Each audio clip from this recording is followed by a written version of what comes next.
Welcome along. This is season, sorry, not series. We've got to be all American about it. Season 2, episode 2.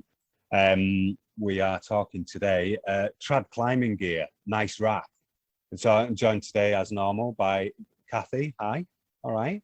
Hi, I'm Cathy Casey, co-director and co-owner of the Climber Shop and the Joe Brown shops in Snowdonia.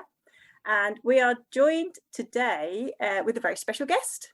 We have a British mountain guide, author and DMM Ambassador Libby Peter with us. Hello, Libby. Hi, Cathy. Hi, thanks for asking me along. No problem. Libby, for the people who don't know you, I'm just going to explain that you've got over 25 years experience working in the industry.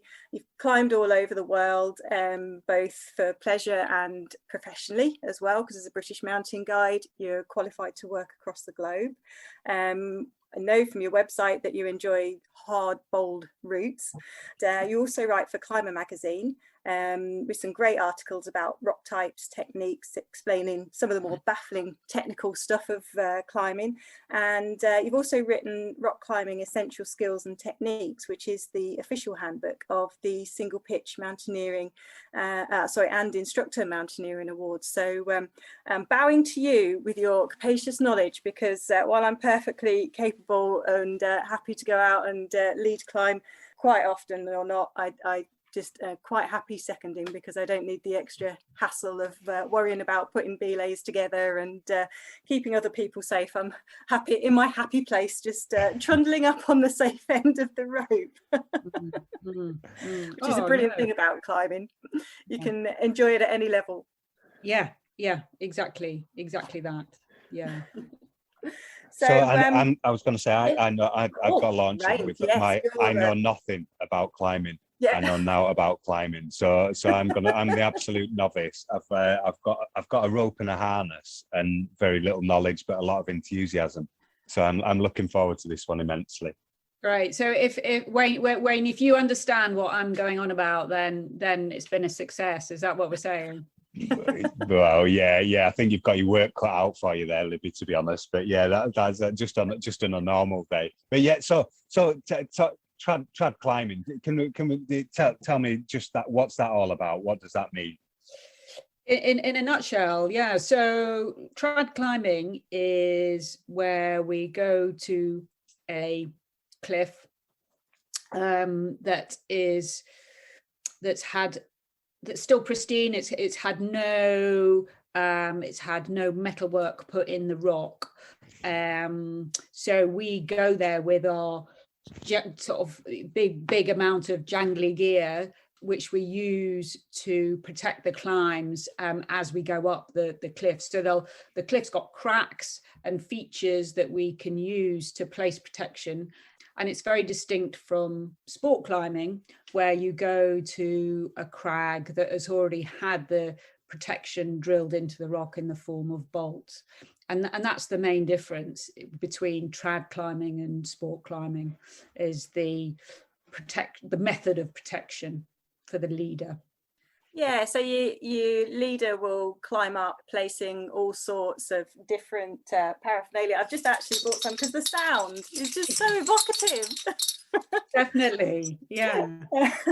So you've got a whole range of metalware dangling from your harness, and as you go up, experience will teach you. You'll get to a point where you can look at a crack and you'll know exactly what piece of gear you've got on your harness that will just slot into hopefully a beautifully slightly flared crack, and you can clip that in. It sits in beautifully. You can clip it with an extender, clip your rope in, and away you go. And then as the next person comes up, they take that out of the rock, clip it onto their harness, and that means that rock is just left like nobody knows you've ever been there. Right. Okay.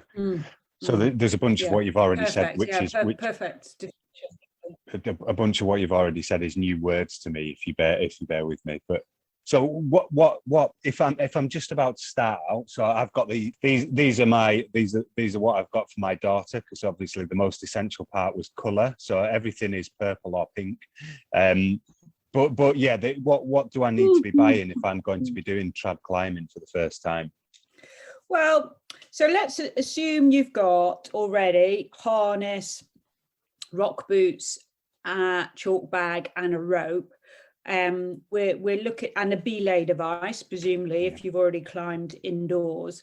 So we're building on that, and we're building on the stuff that the gear that you already have if you've been climbing indoors, or possibly sport climbing outdoors. So what we need first of all is some of the protection types that we can slot into the cracks. And I'd say a good start point is to think about what we call passive protection. So it hasn't got moving parts.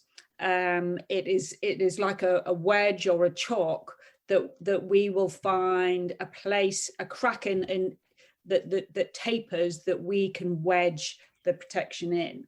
So passive protection, so we call them nuts or chocks. So they're things like your rocks or walnuts, they're called, or your hexes or torque nuts. That's a good place to start. So a range of sizes that'll fit cracks that might be down to sort of 1 centimetre or so, up to maybe 7 centimetres, something like that. And we can have passive protection that covers that cracks from that size, really small, 1 centimetre to 7 centimetres. Yeah, you could go for something like a DMM Nutset 3, actually gives you a really good sort of starting kit. If you want to go all out, you could go for the DMM Nut and Hex set, full set. It's a pretty hefty investment, but the beauty about climbing gear is you can actually buy bits and pieces at the same time. And of course, you've got so many different rock types, and they demand different types of protection that will fit them more readily. And so it's worth having a mixture of black diamond, edelrid, DMM, wild country on your harness, all of which we sell. And that's why we've been complimented on our hardware walls as some of the best in Europe, which we're very, very proud of. And but that's why there's so much on offer. It's because different rock types demand very different shapes. And that different brands have got the different shapes as well. Yeah, and then you've got the hexes on top of that as well. And there's nothing better than getting a huge hex in a big crack. You know, you're just in a happy, safe place when you've done that. And you can hear it go in as well when it's well placed. It makes a special sound. And the good thing about that sort of protection is that it's very visual. Like, it's very easy to see whether the piece of protection has wedged itself into the crack. So with a bit of common sense and careful looking, you get a pretty good idea whether you've placed a good piece of protection. Because the protection itself is very simple, and you're just looking for that contact between the metal and the rock, and you can see that yourself. And that's very different than if you're using camming devices, which have got moving parts, because it's harder to see whether you've made a good placement when you're using a camming device that's got 4 different lobes that move, and you've got to get them all settled. So the camming device are almost like those things that look a bit like that, are they? Yeah. So I think I'm grasping that. There are different types, different brands, and we did have a customer come in asking specifically, or saying specifically, they couldn't lead because they didn't have or couldn't afford to buy any cams. And we did kind of look at him a little surprised, but actually I did find on a well-known climbing television station there was a video of somebody saying you have to have cams to climb, which I was really surprised at, because cams didn't exist until the 1970s. And climbing as a sport, I'm going to wade into dodgy territory here. I'm going to say it sort of began around 1886 with Nape's Needle sort of widely accepted as the first rock climb done for the sake of climbing. But there might be a Welsh equivalent. I'm not going to get into murky territory. No, that's fine. It's quite universally acknowledged, isn't it, that was a very early. Oh, phew, excellent. I'm glad you agree, Libby. Yeah. It was the first climb not done to rescue a sheep. Brilliant. Yes, or to look for plants or for birds' eggs or something like that. Yeah.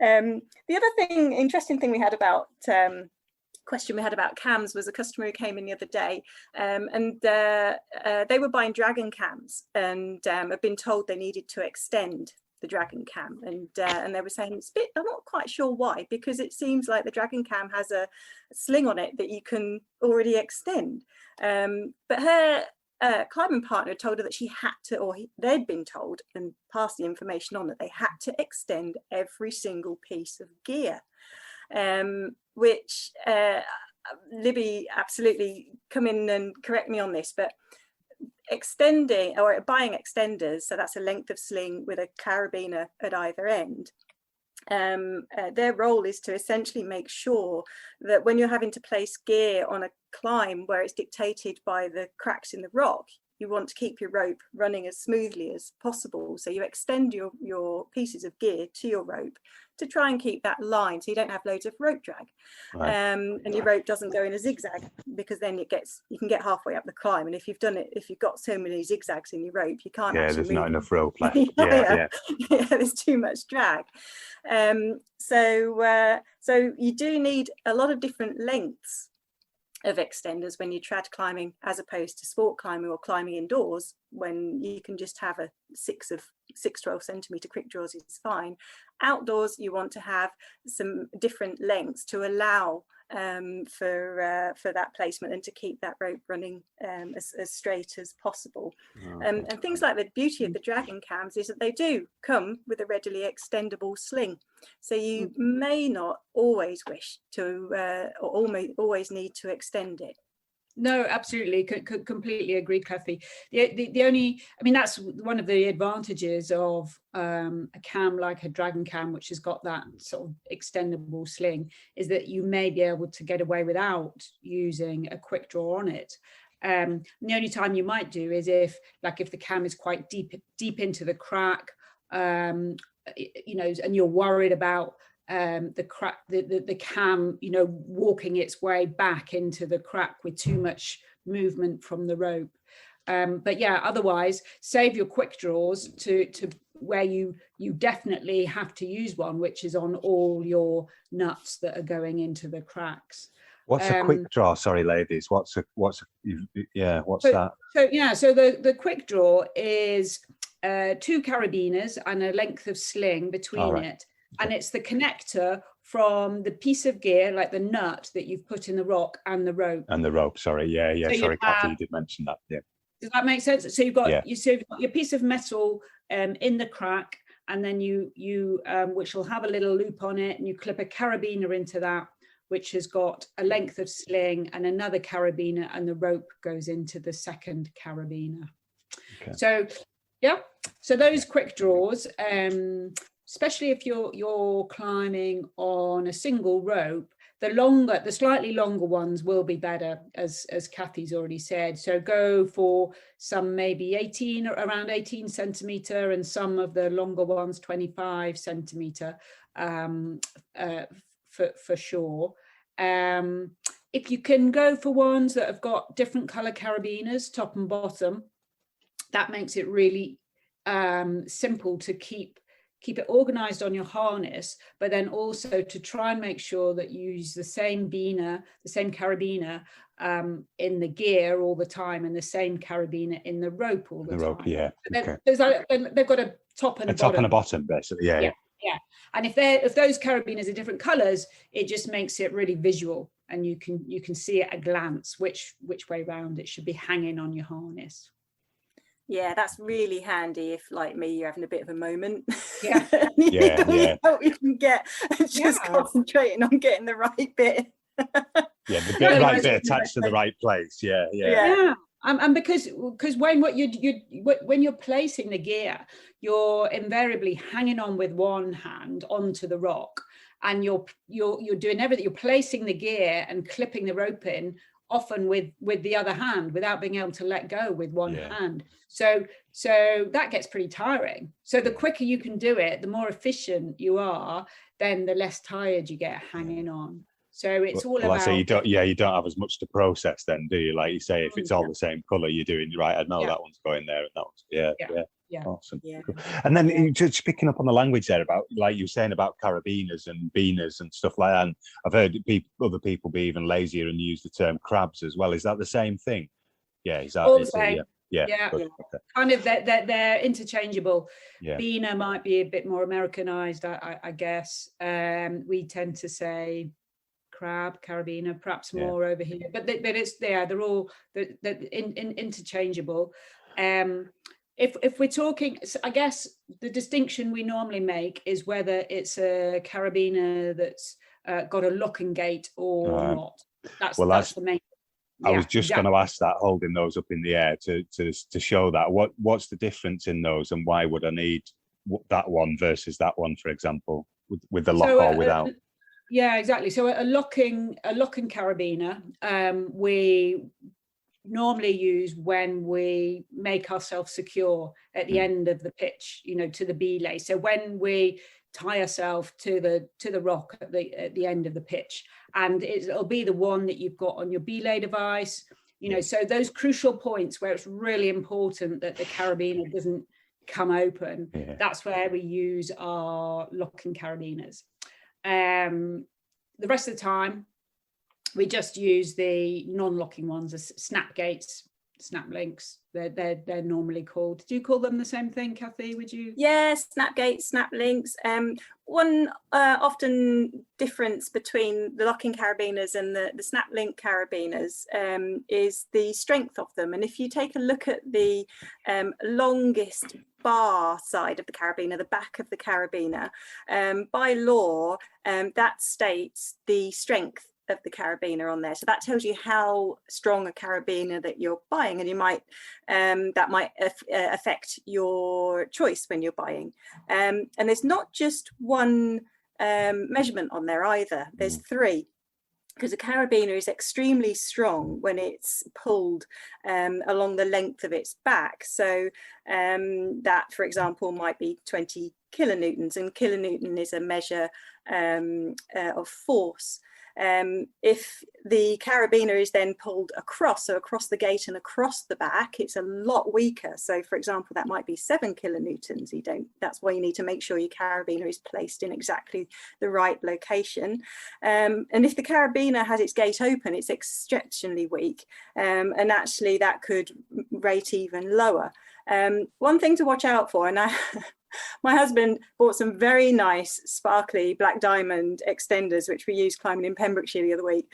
And I just put my hand on it to unclip it, and nearly had a baby because I thought he'd used an accessory carabiner. It was so small and light. And they're absolutely divine and delightful, and they're full strength carabiners, but he nearly got a few choice words in his direction. It's that moment when you see it has "do not use for climbing" written on it. That should be on the dog lead. What are you doing climbing with that? That's the one I use for gloves on my rucksack. So all right, so carabiners then. So that we've got our carabiners. We've got nuts and hexes and cams as well on our harness, and then there's another piece of crucial equipment that I haven't heard you mention yet as well, which is the for my bonds as well. The helmet is very important. Actually, I haven't put it down on here because I'm actually going to do a completely separate one on helmets, because there's an awful lot to take into account when you're choosing a helmet. And again, it's another area where there's a huge amount of science involved, so that kind of will beg its own area, as does ropes. There's a huge amount to talk about there. So that will be a separate one. One other little bit of gear that often gets forgotten, and I'm not sure how you feel about these, Libby, but I never go climbing without prosthetic loops on my harness, and that is through bitter experience of even tying my hair back, abbing down into a sea cliff route, and the wind just catches your hair, and you wouldn't even think it was possible, but you look down and it's gone all the way through your belay device and you're stuck there. even after years of experience of climbing, it's extremely embarrassing. And how do you potentially get out of that? And a Prusik loop is just a very simple, it can be a very simple piece of rope that you've purchased and tied yourself for a few pounds. You can buy specific made bail jammies, which are very, very popular. By using that in a particular way, and you do need to go away and research this for yourself, I'm not going to try and describe this over a podcast, but they can save you from a world. They can get you out of some really sticky situations very, very, very quickly, if you know what you're doing. So well worth knowing, I would suggest, and well worth carrying, but only carry them if you know how to use them. Would you agree with that, Libby? Yeah, I 100%. Yeah. For what they cost and what they weigh, they're well worth carrying, but only learn how to use them. You learn how to use them and then carry them. Yeah. And what's the purpose of those? Sorry, ladies, in a nutshell. I've just Googled it while you were talking. Then, sorry, Cathy. But what's the purpose of the Prusik? So the really versatile bit of kit, and what we use them for mostly, as a really good example, is when we're abseiling in somewhere to the start of a climb or into a sea cliff or back off the route when we're finished. We can tie a special knot with them that we attach to ourselves, which acts as a bit of an auto lock, an auto brake. So it's a safeguard. And that's its most common use, is when we're abseiling as a safeguard. But then, as Cathy was kind of mentioning, you can also use them as a way of doing some clever kind of rope trickery to get yourself out of problems. Right. So kind of sort of really simple, versatile bit of kit, but you do need to learn how to use them. But like you say, a relatively cheap piece of kit to get hold of.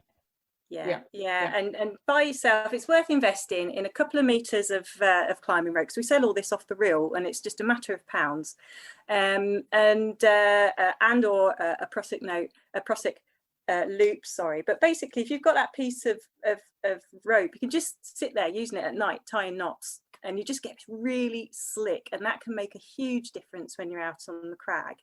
And I spent many evenings as a student tying myself to stair banisters, practicing belays, and eventually you can learn additional ways of escaping if you need to, and rescue techniques. But just getting slick with rope work on a belay, particularly if you're out and climbing a brilliant classic route in the lakes or in Wales, multi-pitch routes, if you're climbing together, it can make a really big difference to how quickly you get up the climb, how you enjoy the climb, your choice of stances, how quickly you can change over without tying each other in knots and getting up with each other.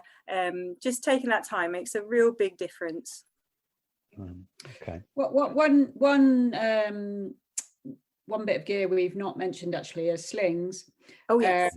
And they are really useful, super important part, sort of early purchase, I would say, when you're putting your rack together. And they are just sewn loops of nylon type material, and you can they make the simplest runners and anchor attachments, because you can just put your sling over a spike of rock and then attach yourself to it, or attach the rope to it. So they are really, really simple, relatively cheap, and make a really good addition to your rack, and worth having. Some that are what we'd call as short slings, which should be 60 centimeters long, and some 2 or 3 that are long, like 120 centimeters long, so that you can use them on small spikes, you can use them on big spikes, and you can use them at the belays. Right. So that's a good addition to a really good addition to your rack. And the short slings, the 60 centimeter ones, you can also use as a long quick draw or extender. Right. Yeah. Which they're the same thing basically, extenders and quick draws. Right. Same bit of kit, different name. Awesome. Yeah, Cool. and the last thing is a nut key, because nobody wants to leave a shiny bit of gear behind. Your nut key is critical to getting your gear out. And I once ended up leaving a very sparkly cam on a route we were climbing in Tahoe in North America at the time, and I just couldn't get it out. And I'd climbed above it, it had walked into the crack, it was just, everything went wrong. And at the time, it's probably about 20 years ago, so Wild Country friends in America were about twice the price that they were in the UK, so I was gutted. But the whoop that we heard from the second climber who climbed up and just found that that friend, and because he was below it, he was able just to release it. The whoop we heard as we were walking out, and we were probably on 20 minutes down the path. He was a very, very, very happy man. Sad day for you. Yeah, no, but benefited from your mistake, for want of a better phrase. Yeah, it was worth it for the whoop. Yeah, I'm quite conscious with all, as always happens with these, time's flown by. I guess one of the questions just on that basis that really, Cathy, that I had was, because it is a significant investment, is how do I know when stuff's wearing out? How do I know when I have to replace it? Because it's that balance between the cost versus safety as well, isn't it? And yeah, so, it is. These days everything comes with manufacturer's instructions, and there is an awful lot of important information in those manufacturer's instructions. It's very easy just to disregard them and throw them away, but in those instructions there will be information on how to check your products. If it's not printed physically on the information, there will be a link to a website. On our Joe Brown Outdoor Academy website, there's links to DMM, there's links to Wild Country, there's links to the BMC, who all give advice on how to inspect your equipment, when to retire your equipment. If you've had a fall and it's a bad one, there's not much of a question there, but not just harnesses and sewn goods have a shelf life, but also hardware does have a shelf life. Helmets have a shelf life. They all do. All that information is in the manufacturer's instructions, but if you want practical information on how to inspect gear, all those links are available. They'll be available in the show notes, and they're also available on the Joe Brown Outdoor Academy website. Okay. Sorry, I've just discovered some of that. I've just got some of the instructions off one of mine. Oh, well done. After everything else I've just thrown in the bin, I was like, oh, maybe I should have a look at this one the next time. Then there you go. There's bedtime reading for you. Exactly. Yeah, the little things written on the back of the carabiner there. That's brilliant. So I have learned a lot today. Thank you, ladies. I think one of the things that I just really wanted to mention as well was there's an exhibition with you two amazing ladies on here. There's an exhibition at the moment at the Sticklebarn Tavern up the Langdales, which is about the Pinnacle Club. Oh, there is. Yeah. And 100 years of the Pinnacle Club. And I only met her very briefly, but got to meet Gwen Moffat there a short while ago, really? and Fantastic. Bought a copy of one of her books. So it's really worth a mention with you two, amazing lady climbers there. To pay a visit to Sticklebarn and have a look at that, and maybe do a bit of research if you are particularly female wanting to get into climbing. This amazing history of the Pinnacle Club at a time when, well, I guess climbing ladies being frowned upon is probably not doing the term justice, really, is it? I mean, they were. It was trailblazers. Yeah, well, absolutely. It were indeed, and a very difficult time. And that, I guess you two ladies climbing now wearing very, very different gear. Victorian frocks and bodices that they were climbing in. Brilliant. Yeah, thank goodness. Wow, definitely. Thank goodness. Well, although quick plug, Cathy, you'd recently a meeting about women's sizing, hadn't you? Which is that available now as well? Yeah, it is. It's that's available on our blog pages on www.climbers-shop.com. And there's also a link to that as well on www.joebrownoutdooracademy.com. And that's, I guess, about challenges in women's sizing and clothing, particularly at the moment in the market, and talking about fit, form, and function. So it's really interesting and something that we're going to continue. Go and have a look. inspiring stuff. It really was. Brilliant that you did that. I was really, really pleased to see that for all sorts of reasons. So we've got less than a minute to go. So I'm going to have to rub it my way through this. Thank you very much, Libby. It's been lovely to meet you. Thank you. We in this weird world that we're living in anyway. And so that was season 2, episode 2 of the Outdoor Gear podcast, Outdoor Gear Chat.